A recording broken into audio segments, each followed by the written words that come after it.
Mas como é possível que os cientistas ainda pensem nessa forma de detectar e confirmar a existência de outras civilizações, quando os discos voadores estão pousando no nosso quintal?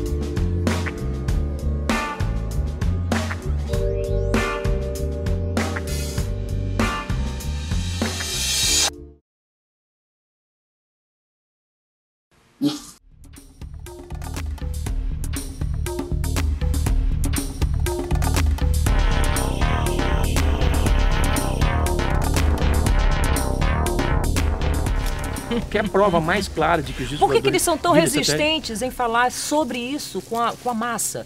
Será que ainda existe? Olha para você ver só. As pessoas ainda estão com aquela visão de que eu não posso derrubar o sistema de crença, eu não posso derrubar o sistema de dogmas, eu não posso ser ecumênico, eu não posso ter um diferenciamento no contexto social, porque eu quero acreditar nisso também. Eles ainda estão resistindo a isso. Há uma resistência muito forte a isso. Por exemplo, Você foi agora, perseguido, claro. de um dos setores que a gente menos esperava que pudesse vir assim um amolecimento nessa conduta firme e rígida, é o Vaticano. Eu tenho a impressão que esse Papa aí, que está surpreendendo a gente em tantos lados, ele vai ser a primeira autoridade neste nível, no mundo, a fazer uma admissão pública sobre isso. Mas quer saber por quê? Primeiro, porque o Vaticano é a instituição que mais sabe sobre discos voadores no planeta Terra, mais do que a NASA, mais do que a Agência Espacial Soviética, mais do que o FBI, a CIA, todo mundo. É o Vaticano. Por quê? Tatiana, é muito simples. Se na França de 1630 alguém visse uma luz, um objeto no céu que pousasse e saísse em criaturas, para quem que essa pessoa ia descrever o fato? Para o missionário local, católico. Claro. E o fato ia ser interpretado como uma nuvem descendo e Jesus descendo dela, por uma escadinha. Tá? Se um mexicano de 1870 visse uma nave em cima da casinha dele, para quem que ia contar o fato? Para um missionário católico. Sim. A mesma coisa acontecendo que um índio do Xingu, em 1920, se visse um fenômeno de qualquer natureza, que ele ia contar para o missionário católico, e o missionário católico ia falar para ele, aquilo ali é só um fogo corredor, ou uma visão divina. E isso acontecendo nas Filipinas, na Austrália, na Coreia, na Rússia, onde quer que houvesse civilização, há 6 séculos lá estão os missionários católicos. Essas informações foram sempre coletadas e mandadas para Santa Sé. Sempre foram mandadas para lá. Uma hora chegou alguém na Santa Sé que recebia essas informações, provavelmente no começo desse século, no final do século passado, começo do século passado, final do anterior, e falou assim, espera aí, tem boi na linha, tem alguma coisa errada, gente no mundo inteiro descrevendo essas coisas. E aí um cardeal ia falar assim, claro, compadre, você não sabe que existe vida fora da terra? Jesus já falava isso. A casa do meu pai tem muitas moradas. Vós sois desse mundo, eu desse mundo não sou. Então a Igreja Católica, obviamente, é a instituição mais bem informada sobre discos voadores no mundo. Você tem religião? Eu fui batizado católico. Meu primeiro casamento foi na Igreja Católica, mas eu não tive, por exemplo, vontade de batizar os meus filhos. E hoje, se eu tivesse que ter uma religião, eu seria espírita, embora o espiritismo não é uma religião. Mas eu sou ecumênico. Eu acredito numa força superior, que difere. Sente essa força em você? Sinto essa força superior. Estou meio descrente dela de uns meses para cá. Sim, fiquei até a ter raiva dessa força de uns meses para cá. Isso mexe contigo emocionalmente? Porque eu recentemente eu passei por uma tragédia muito séria na minha vida. Minha filha de 28 anos, que era meu braço direito, uma pessoa assim, minha amiga, a gerente da revista UFO, em todos os campos, a pessoa mais importante da minha vida, faleceu de uma maneira trágica num acidente de carro. Isso, sim, durante alguns meses, neste ano, isso foi agora em 7 de março, me tirou do normal. Eu pirei mesmo, eu cheguei até a pensar em e me afastar da ufologia, mas é justamente na ufologia em que eu estou encontrando a energia para continuar, entende? Então, e agora é de uma outra maneira. Eu estou agora vendo a ufologia cada vez mais de uma forma mais humana. E eu estou absolutamente convencido de que nós temos a chance e vamos ter um contato com seres extraterrestres. Mas isso vai depender da gente fazer um exercício, uma ginástica pessoal, moral, intensa para mudar o mundo. Quem são seus principais inimigos? Que te emperraram no início, ou se hoje existe, hoje já acabou? Eu nem lembro o nome deles. Não existem mais? Não existem mais. Os governos sofreram muito com tuas pesquisas, não? Olha, foram muito reticentes? O governo hoje reconhece que o fenômeno existe. Imagina é parceiro você, hoje? Mais ou menos parceiro, porque esse governo aí só é parceiro dele mesmo, né? Esse governo que está aí só é parceiro dele mesmo. Os seus interesses são aqueles os mais escuros. Não existe nenhuma decência, nenhuma moral, mas não vamos nem falar nisso, senão a gente se perde aqui, porque é um dia atrás do outro de decepção com o país que a gente vive, com as autoridades que nós temos. Mas enfim, o que aconteceu? A gente lançou durante uma certa época, uns 10 anos atrás, uma campanha para pedir às Forças Armadas que abrissem seus arquivos secretos sobre UFOs. Abriram? Abriram. No início foram reticentes, mas a gente bateu um pouquinho, a gente não demandou do governo. E o que você pensou que existia, existia? Existia. E o que eu sei que ainda existe ainda não foi liberado. Mas já foram liberadas 7.000 páginas de documentos secretos sobre discos voadores no Brasil, contando como a Força Aérea Brasileira investigou esse tema em pelo menos 4 momentos especiais. Em 1954, imagina você, em 1954, em 69, em 77 com a Operação Prato aqui na Amazônia e em 1986. Agora, se você for olhar a história da pesquisa ufológica oficial no mundo, a França é dada como o primeiro país a ter reconhecido os discos voadores em 1976. Mas não. Quem foi o Brasil. 22 anos antes, em 1954, o coronel João Adil de Oliveira, da Força Aérea, reuniu um grupo de intelectuais, membros da sociedade carioca, na Escola Superior de Guerra, lá no Rio de Janeiro, com a imprensa, e falou abertamente: os discos voadores existem, nós sabemos que eles não são da Terra, sua tecnologia é muito avançada e nós temos que nos engajar na pesquisa disso. Em 1954, meu Deus do céu, os Estados Unidos, que já sabiam de tudo isso e muito mais, faziam todo o esforço do mundo para negar à sua sociedade que isso era verdade, que discos voadores existiam. Roswell é anterior a isso, né? Desse relato. Roswell foi o que inaugurou a política de mentira pública sobre o assunto. Roswell aconteceu em 2 de julho de 1947. No início, todo mundo achou espetacular ter caído uma nave, até o governo falou: caiu uma nave aqui.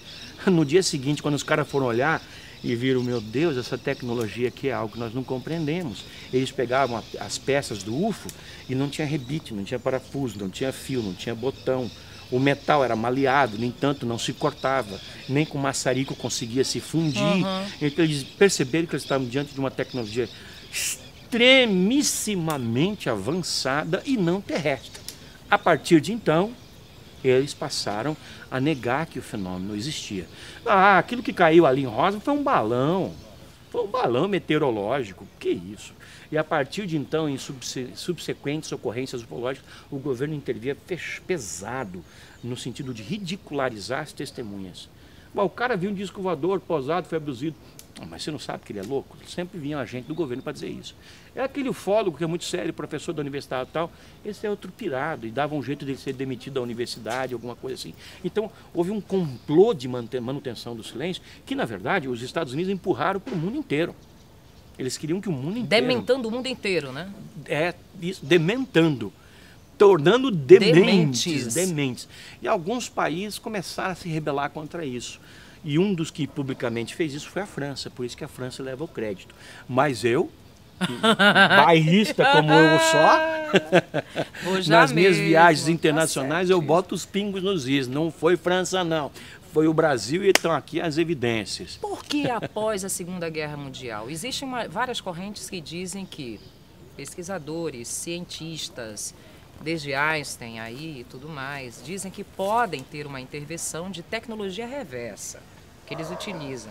E que Estados Unidos deve ter se apropriado disso também, com boquinha fechada para pegar. E nós tivemos um crescimento aí, vamos puxar aqui depois tecnológico? Da totalmente. Houve um saltozinho aí, as coisas não foram normais. Não foram normais. Pois até eu vou te falar o que aconteceu. Pouco antes do final da Segunda Guerra Mundial, nós começamos a brincar com uma experiência perigosíssima, que é a bomba atômica. As primeiras explosões nucleares, que naquela época eram de fissão atômica, quando você tem um conjunto de matéria em que os átomos são de núcleos pesados, eles são rompidos, gerando uma quantidade espantosa de energia. Isso atraiu os seres extraterrestres, porque muito mais do que qualquer quantidade de dinamite que você possa imaginar, uma bomba atômica é extremamente mais destrutiva, imensamente mais. E depois, a bomba atômica de fissão nuclear passou a ser usada como um mero espoleto do passo seguinte, que era a bomba atômica de fusão nuclear, em que se pegam átomos menores, se juntam e os núcleos se juntam, liberando uma quantidade espantosa de energia. Essa energia, Tiana, é a energia que move o universo. Então, quando nós começamos a soltar bombinha de fusão nuclear, essas civilizações que sabem muito bem o risco que isso representa para uma espécie, baixaram aqui. O que nós vemos é que há um enorme interesse dessas sociedades pela nossa insanidade nuclear. A coisa é tão séria durante a Segunda Guerra Mundial que começou a surgir um fenômeno chamado de Foo Fighters pelos combatentes. Eram objetos redondos que tinham de 1 metro a 2 metros, que podiam aparentemente se contrair e se ampliar, que seguiam os aviões. Mas os aviões dos aliados e dos inimigos, de todos os lados do conflito.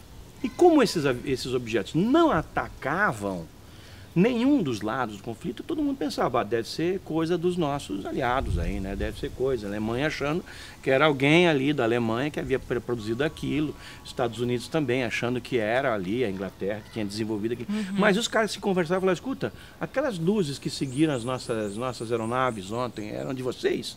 Não. E de vocês? Também não. Pô, mas então de quem eram aquelas luzes? Elas atravessavam o bojo dos aviões, elas seguiam os aviões. Passou a haver um acompanhamento das nossas ações bélicas.